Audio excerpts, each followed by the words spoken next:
3 years into college, so, which proof you can do anything at any time. It doesn't matter. Doesn't matter when you do it, you can always do it, right? Believe in yourself.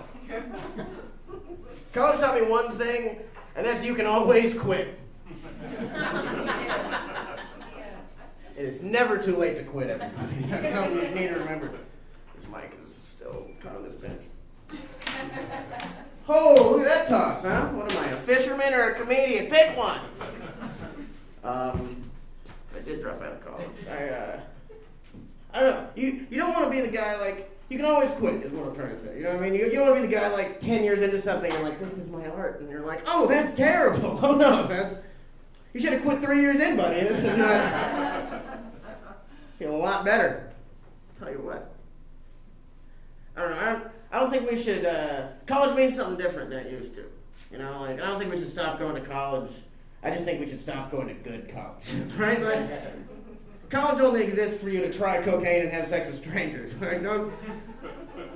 Don't spend the extra money, okay? Just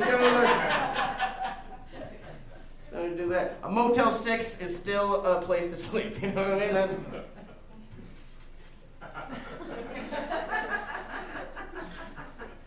People spend too much money on school. People go to like Dartmouth and Yale and all that shit. Like, that's too few words for you to have fun in a college. You know, you want to go to a college with as many words in the title as they can cram in. Or go to like Northeastern West Arizona Technical State College University or somewhere there. And have a good time then. Guarantee it. I went to Seattle University, which there's only 2 words in the title. That spells that's not anything. You want to go to a school with acronym spells out Florida or something like that, right? It's going to be great. You're like, yeah, I go to Florida U. You go to Florida University? Like, no, I go to the First Lutheran Ordained Rhode Island Dramatic Arts University. It's wonderful. I'm nailing it. It's a good time. I live next to a lot of homeless people. I don't think the 2 jokes are related, but they might be. There's this guy by my house that I started giving money to. Like, the first day I saw him, I gave him $1. And the next day I saw him, I gave him $1. And the next day, he wasn't there anymore. I was like, I did it.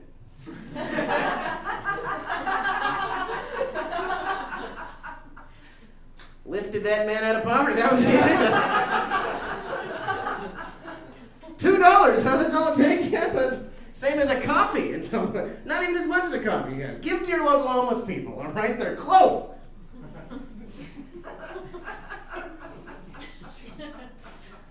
Finally caught that bus he was always talking about. I didn't forget what I'd do with this money. I'm not from LA. I'm actually from Hawaii originally. We don't have a lot in Hawaii. You know, there's not a lot when you're grown up. So you got to use your imagination as a kid. Like we used to play the floor isn't lava.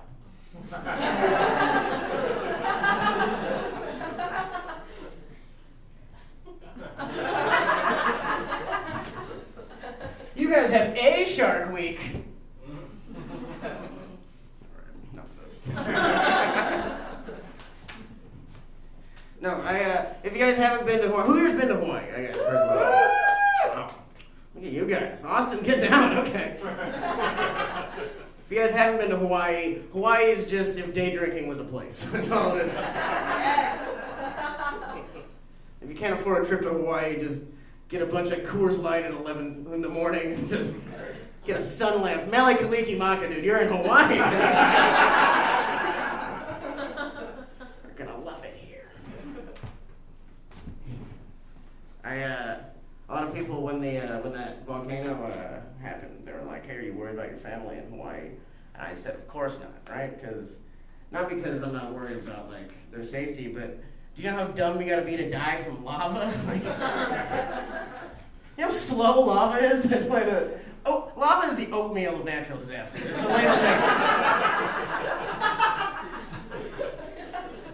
It's the worst thing you can die from naturally. I mean, like you see lava coming, you gotta be like, oh, lava's coming. Better get out of here in the next 4 days, or something bad might happen. You die from lava. Like you know what you need to escape lava? You need feet, and that's it. You have like 1 foot and like a stick, and that'd be enough to escape lava very easily. Like you'd be falling down a hill. That'd be enough to escape lava. Dust yourself up. Like, oh, that was scary. Not the lava, but that hill was pretty steep. I could have hurt myself there. I live in LA now. I like it. It's not as bad as everyone says. Like I told my friend when I was moving out there, I was coming, and they're like, hell yeah, we'll show you all the sights. And now they just take me to terrible neighborhoods to eat tacos all the time. I'm like, hey, there's a guy bleeding out here. And they're like, yeah. That's how you know it's good. Guy's been here for an hour, all right? Nobody's touched him. It's amazing tacos here. I didn't speak any Spanish before I moved out this way, and I still don't. But I see it a lot now, and that's half of it. I found out the other day wet paint in Spanish is pintura fresca. Yeah, doesn't that sound delicious? Why does wet paint sound so good in Spanish? That's not fair at all. I walked by a gas station that's recently been painted, and I'm like, I'm kind of hungry. I don't know what triggered it. Like, if you saw that on a menu, you'd be like, yeah, I'll try out pintura fresca. That sounds pretty good, right? Comes with a side of piso mojado. That's delicious.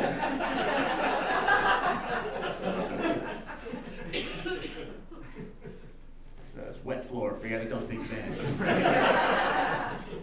Just to clarify. Very bilingual crowd, I must say, Austin. Did not expect that at all. People talk a lot of shit about millennial music, and that doesn't make sense because music has always been bad. Right? It's not a new thing. Like my dad's favorite band was Oingo Boingo. You guys know Oingo Boingo? Yeah. Big Boingo fan back there, I guess. If you guys don't know what Oingo Boingo was a Halloween-themed 30-piece big band. Yes. That was fronted by the guy that wrote the Simpsons theme song. That's a real man.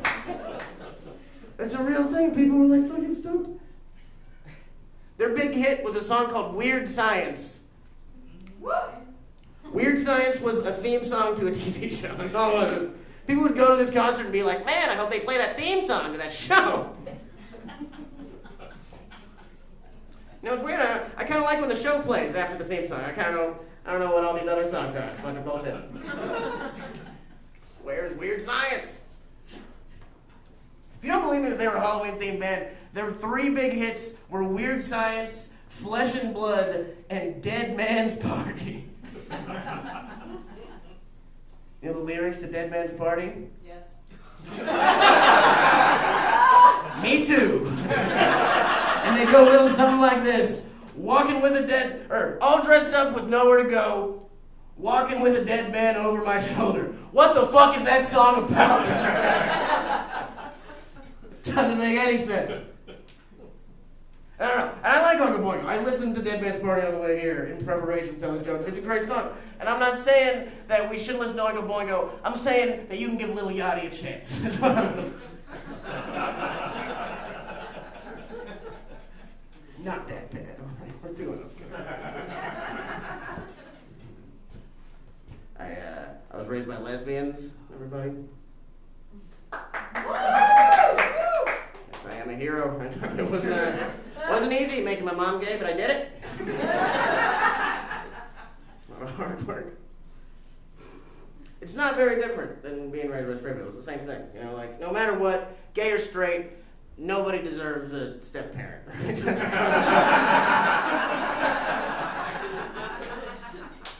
Step-parents are the bane of every sexuality. It's just a thing. I'm all... Like a step-parent, when your mom's dating someone new they might marry, that's like going to a dog pound looking for a dog that's going to bang your mom later. You're like, ugh. You're like, isn't it cute? You're like, no, Mom, it's not, all right? It's fucking gross. What the hell is this? moms those really masculine lesbians too, so it was less like I had 2 moms, more like I had 3 dads. Get home from school. Like, I get home from school, my mom wouldn't be like, hey, honey, how was school? She'd be like, the Old Navy men's section's on sale at cargo stores, usually the same size as me. You'd walk around in matching cargo shorts. Size 32 both. That's how you like it. I always wondered if my mom knew before my parents broke up, and I asked her, do you ever have any signs? She's like, yeah, one time I was at a softball game in San Francisco, and I hooked up with one of my teammates. Like, Mom, that's the gayest thing I've ever done. Why'd you even talk to my dad? All right, just go for the signs. All right, it's all right there. I remember when I found out my mom was gay. I was 7 years old, and I was with my best friend, and we're playing Mario Kart Double Dash. So you nodded solemnly. I guess I understand the gravity of it. When you're 7 years old, it's a big deal. It is. We were on the last race, the last cup. Things are heated, you know. The room smells like little kid B.O. everywhere. It's like Sprite and pepperoni pizza just leaking out of our floors. And my mom at the table with the woman who became my stepmom, and they mentioned lesbians. So we just started cracking up. Lesbian, that's hilarious, Mom. Don't you get the nuance of that? You know what a lesbian is to a 7-year-old? A lesbian is a little boy who's bad at sports. I was like, yeah, I was a lesbian earlier today, Mom. I dropped this pass. And then my mom gets this look on her face that, like, someone just told her to move her card or something. And that's how she came out to me. She's like, ugh. Remember how me and your father used to love each other? I'm like, no.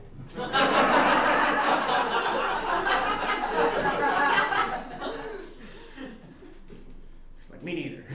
Bad, terrible example, my bad. A lesbian is like when you like women instead of men. And so for the next 4 years, I thought I was a lesbian also. I was like, me and you, Mom, liking the babes. I get it, lesbians. Me and you, we can go on babe patrol. Where do you like to go?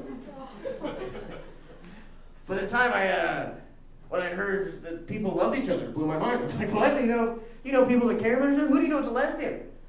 And so she starts naming some friends. And I'm like, who else? And my stepmom stands up. And she's like me and your mom! And my friend next to me goes like, whoa! And I'm like, what? And I turn to the TV, and I'm just lost at Mario Kart Double Dash.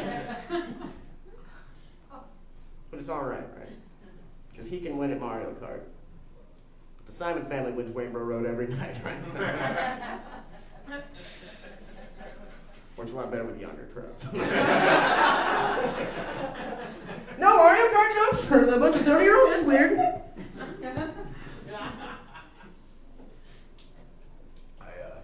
I have my ex-girlfriend tattooed on my arm. Yeah, she is getting fat.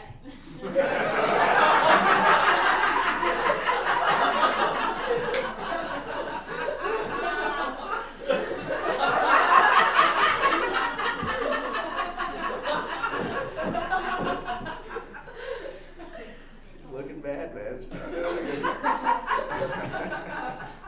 Like, you gained like 15 pounds in the month of August, Mina. You're looking down. Why don't you go outside more?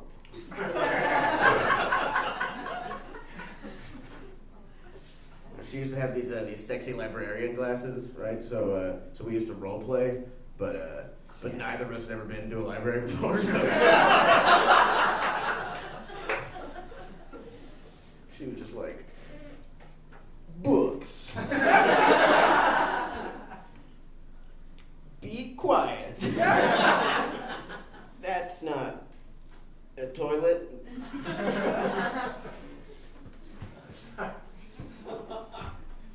It was pretty hot. Worked out for me. I have a new girlfriend now. She's great. I didn't know I'd be ready for a new girlfriend this early. You know what I mean? Like I I wanted someone to care about me, but I didn't want to like nurture love. You know what I mean? Like I wanted a girlfriend the same way I wanted a cat. Don't like an outside girlfriend.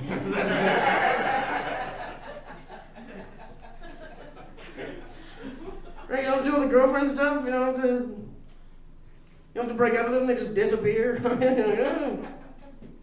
Outside girlfriends, man, what do you expect to happen, right? Probably found someone who treated her right. We do live near a freeway.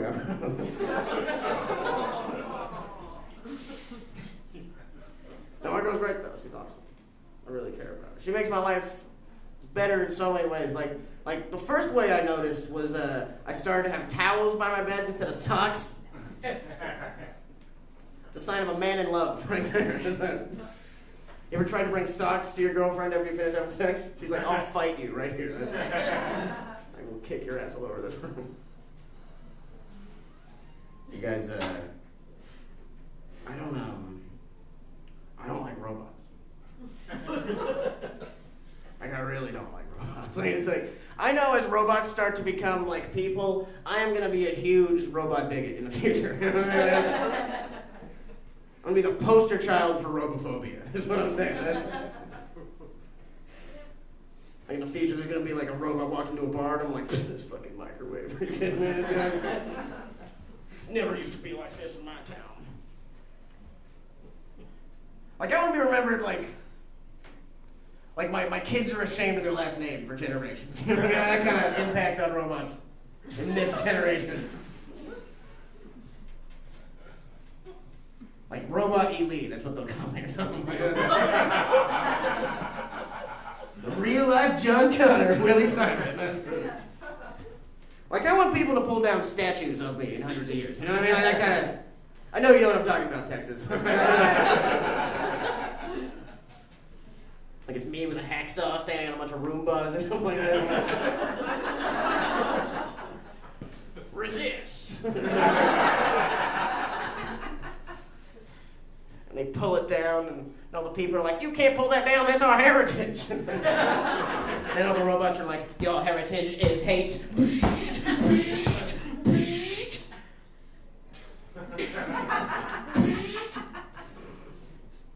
Alright, when that hits, it hits hard. When it misses, it really swings.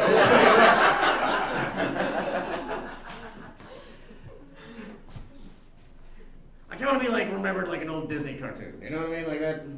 Like they show it on Fox late at night, but there's a disclaimer every time they do it. It's like we're presenting this in its original format, not because of the beliefs of the Fox network.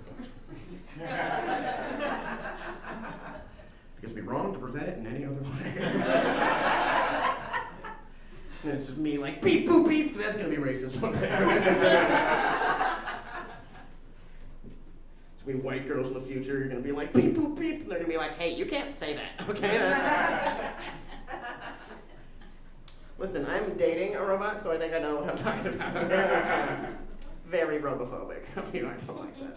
Some would say even automa-tolerant. And I know this bit is weirdly racially charged. We can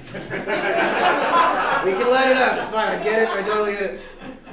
Like remember, like racists are insecure, they're cowardly, they're afraid of the future, and that's how robots make me feel. It's the only way to describe it. They're taking our jobs.